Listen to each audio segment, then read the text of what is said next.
So now we come to the sermon. I know for a fact that we all have that one person in our lives where we can run to when we're feeling stressed, scared, or nervous.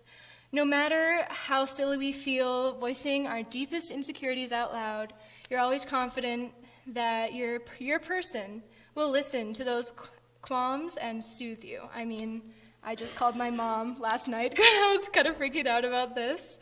But she helped me. She helped me get through this. And I mean, when we're speaking in the context of religion, that's something that my Sunday school teacher, Miss Barbara, would always tell me, that Jesus could kind of be like that father figure or that person that you go to. As a 5-year-old, I was like, yeah, but I kind of already have my dad. I was a little confused about that. Then I just went to my crayons and was distracted. But coming back here, 16 years later, I kind of naively raised my hand to do this, and it has been a really wonderful experience digging into the text that Pastor Lauren has given me. But again, we look at this image of Jesus as the Good Shepherd, as a father figure again. On the next slide, Brent. Okay, so we see that throughout history, at the very beginning of Christianity, Jesus is most often portrayed as the Good Shepherd. You see the statue there is a Roman statue, and the one to the right is actually from Byzantine church, right there. So we can see how throughout history, from the very beginning, Christianity has really attached to that image. And my computer died, so we're going to do this on the fly. Fingers crossed. Okay. So we see how he really comes in as that image of Christ, loving everyone, but also, again, as that father figure. Now, when it comes down to it, I personally like to look at it as Jesus has these qualities that we often look through.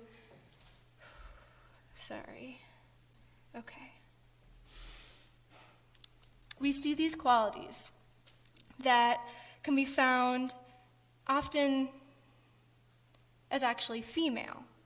So often within society, we like to attribute females as being the caretakers, the good listeners, the loving ones. I mean, this is only by society. I know a lot of women that maybe aren't the greatest listeners, but don't always ascribe to those stereotypes.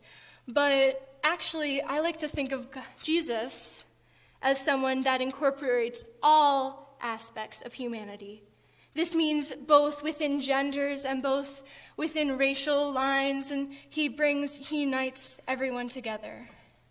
Now, when this comes down to it, we can see how, through the next slide. Okay, so, never mind. When it comes down to it, Jesus is a great uniter by bringing us together and by working through peace. And in this peace, we have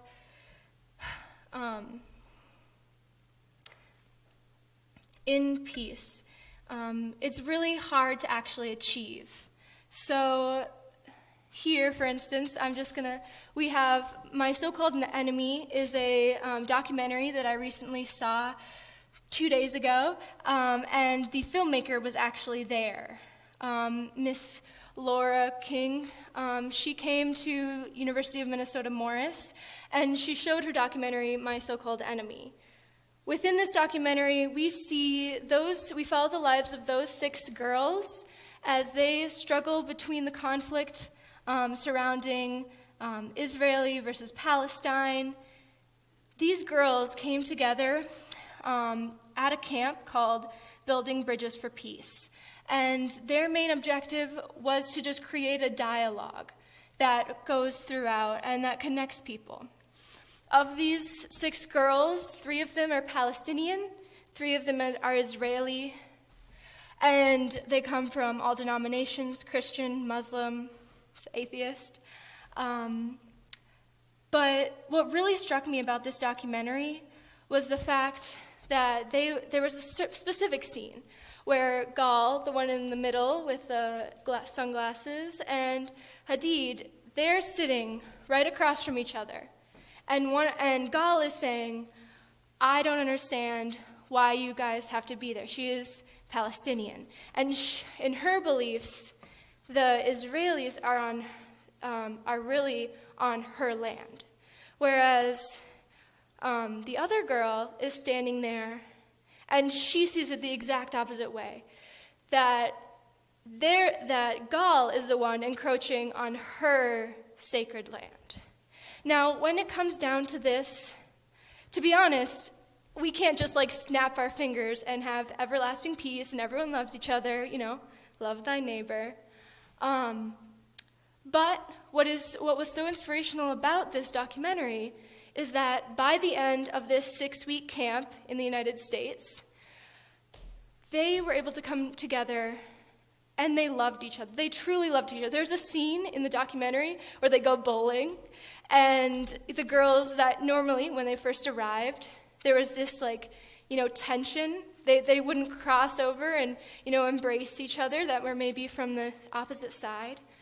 But towards the end, they were in this bowling alley. They were knocking down strikes. They were really successful, and the closing scene was them in a circle doing a chant, and their chant in Hebrew was sister, sister, sister.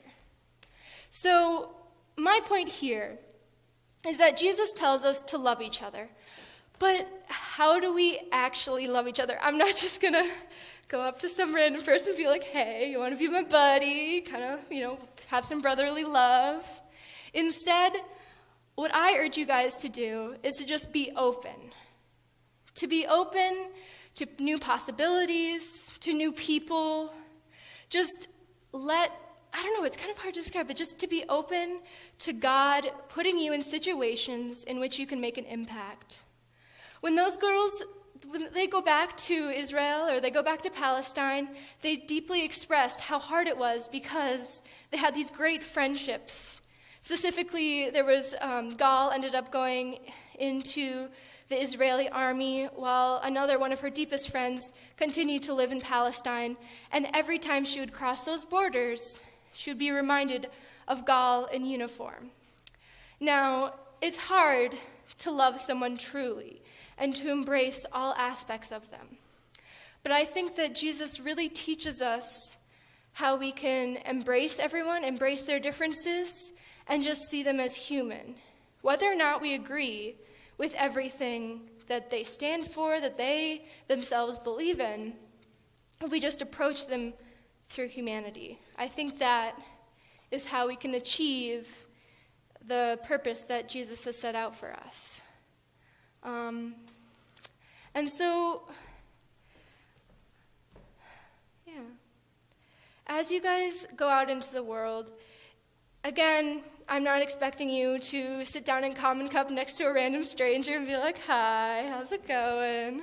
Rather, maybe you're sitting on a bus next to someone and or on an airplane, and you just strike up a conversation.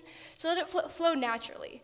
Don't seek out those, specific people that you feel like, oh, I need to be friends with them, or oh, I need to do this and that to cross off my list to be a good Christian. Rather, just let God come to you. That's something that I've really had to learn. Something that I've really worked on is just relaxing and letting God put you in these scenarios where you can enact his word. I mean, it's kind of hard when we're not in a conflict, thankfully, we're not in the conflict area of the Gaza Strip, and we're kind of here in Morris in this very quaint kind of town. But I really do think that Morris is quite an interesting place in that we can connect with people that aren't our same. You think of small town, you think of the same people, but that's not true. We have college students here that come from all backgrounds of life. We have a Hispanic population, and even, among, not every farmer is the same. Not every townspeople are the same. So, I guess that's my main message, just getting to know each other. I'm sorry about the technical difficulties and everything, but I hope you guys kind of get my main message.